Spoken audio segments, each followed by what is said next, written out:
Israel एक बार फिर से हमले की तैयारी कर रहा है? क्या एक बार फिर से दो देश आपस में लड़ने वाले हैं? मध्य पूर्व में एक बार फिर युद्ध जैसे हालात बनते दिख रहे हैं। यमन के हूती विद्रोहियों ने 1 जुलाई को इजराइल पर मिसाइल हमला करने की कोशिश की, जिसका मुख्य निशाना था तेल अवीव का बेन गुरियन इंटरनेशनल एयरपोर्ट।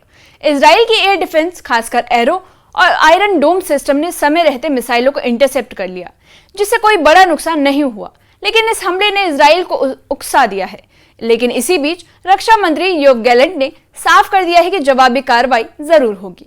इस हमले के पीछे फिलिस्तीनी हमास के समर्थन का कारण बताया गया है। अब सवाल यह है कि क्या इजराइल सीधे यमन पर हमला करेगा या फिर मोसाद के जरिए कोई सीक्रेट ऑपरेशन करेगा, और क्या इससे पूरा मिडल ईस्ट युद्ध के मुहाने पर आ जाएगा? आइए इस पूरे घटनाक्रम को आसान भाषा में समझते हैं। न्यूज़ 18 के सोशल मीडिया प्लेटफॉर्म पर आपका स्वागत है। मैं आपके साथ साइमा परवीन। 1 जुलाई 2025 को यमन के हूती विद्रोहियों ने इजराइल के सबसे busy Ben Gurion international airport को मिसाइलों से निशाना बनाने की कोशिश की। हूती के प्रवक्ता याह्या सारी ने दावा किया है कि उनके लड़ाकों ने हाइपरसोनिक और बैलिस्टिक मिसाइलें दागी।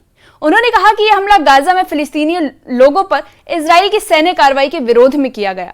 हमले के समय तेल अवीव और हाइफा में सायरन बज उठे, जिससे अफरा तफरी मच गई और लोग सुरक्षित बंकरों में चले गए।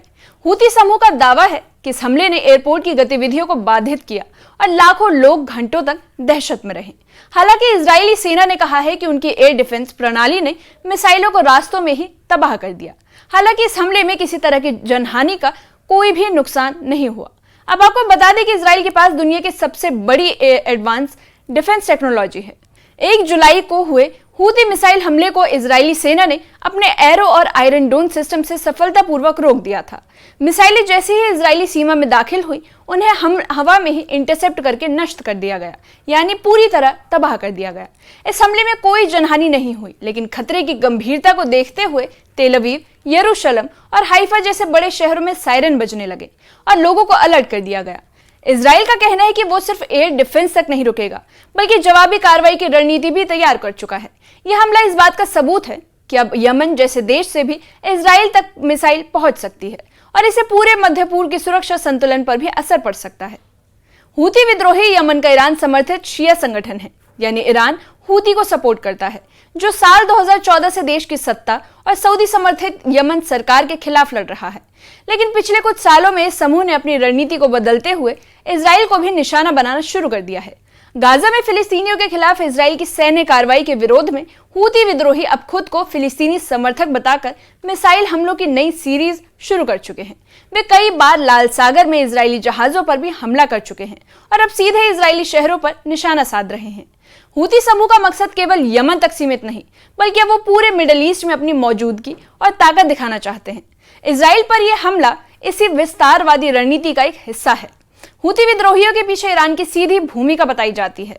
सैन्य साजो सामान से लेकर मिसाइल तकनीक और ट्रेनिंग तक सब कुछ ईरान से ही आता है। विशेषज्ञों का मानना है कि हूती हमले सिर्फ यमन की तरफ से नहीं, बल्कि ईरान की शैडो वॉर नीति का एक हिस्सा है। अप्रैल से जून 2025 के बीच ईरान और इजराइल के बीच पहले से ही मिसाइल और ड्रोन हमलों का आदान प्रदान हो चुका है। ईरान चाहता है कि वो सीधे टकराव में न आए, लेकिन अपने सहयोगी संगठन यानी सपोर्टिव ऑर्गेनाइजेशन जैसे हूती, हिजबुल्लाह और हमास के जरिए इजराइल पर दबाव बनाए रखे। और यही वजह है कि इजराइल अब हूती हमलों को यमन तक सीमित नहीं मानता।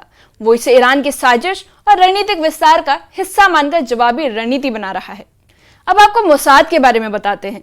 दरअसल मोसाद इजराइल की बेहद चर्चित खुफिया एजेंसी है, जो अक्सर अपने गुप्त ऑपरेशनों के लिए जानी जाती है। रिपोर्ट्स के मुताबिक अप्रैल और मई 2025 में ईरान के परमाणु ठिकानों पर जो ड्रोन हमले हुए, उसमें मोसाद की भूमिका मानी जा रही है। मोसाद का मकसद ईरान की परमाणु क्षमताओं को खत्म करना और उसके सहयोगी संगठनों को अंदर से तोड़ना है। ये शैडो वॉर कभी कभी सार्वजनिक नहीं होती, लेकिन इसका असर बहुत गहरा होता है। इजराइल अक्सर सीधी जंग से बचता है, लेकिन मोसाद जैसे संस्थानों के जरिए दुश्मन देश के भीतर अस्थिरता फैलाता है। अब जब हूती हमला हुआ, तो एक्सपर्ट्स का मानना है कि इजराइल सीधा हमला करने से पहले मोसाद के जरिए गुप्त और स्मार्ट ऑपरेशन को प्राथमिकता दे सकता है। इजराइल अब सिर्फ पारंपरिक युद्ध की तैयारी में नहीं है, बल्कि एक नई रणनीति पर काम कर रहा है, जिसे मीडिया ने बॉक्स ऑफ सरप्राइजेस का नाम दिया है। इस रणनीति में लेजर आधारित हथियार, साइबर अटैक टेक्नोलॉजी और गुप्त कमांडो ऑपरेशन शामिल है। इसका मकसद है दुश्मन को बिना चेतावनी के ऐसे झटके दिए जाएं जिससे वो संभाल ही ना पाए।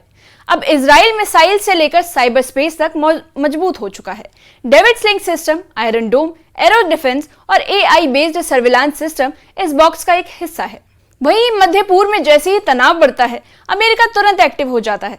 इजराइल अमेरिका का सबसे करीबी रणनीतिक साझेदार है और दोनों देशों की मिलिट्री लगातार कोऑर्डिनेटेड रहती है। हूती विद्रोहियों द्वारा इजराइल पर हमला और लाल सागर में जहाजों को निशाना बनाना अमेरिका के लिए खतरे की घंटी है। इसलिए अमेरिका यमन में हूती ठिकानों पर हवाई हमले कर रहा है। साथ ही अमेरिका चाहता है कि इजराइल और ईरान के बीच युद्ध की स्थिति न बने, इसलिए वो बीच बचाव यानी डिप्लोमेटिक मीडिएशन की भूमिका निभा रहा है। अमेरिकी राष्ट्रपति और विदेश मंत्री दोनों ही लगातार इस मुद्दे पर बातचीत कर रहे हैं। इस समय पूरे मिडिल ईस्ट में हालात काफी नाजुक हैं। इजराइल ने अब तक ये नहीं बताया कि वो हूती हमले का जवाब कब और कैसे देगा, लेकिन उसके सभी नेताओं के बयान यही संकेत दे रहे हैं कि जवाबी कार्रवाई अब तय है। अब आपको दोनों रास्तों के बारे में बताते हैं। तो पहला रास्ता है सीधी सैन्य कार्रवाई, यानी यमन में हूती ठिकानों पर बमबारी, और दूसरा रास्ता है मोसाद के जरिए गुप्त ऑपरेशन, जैसा ईरान में पहले भी हो चुका है।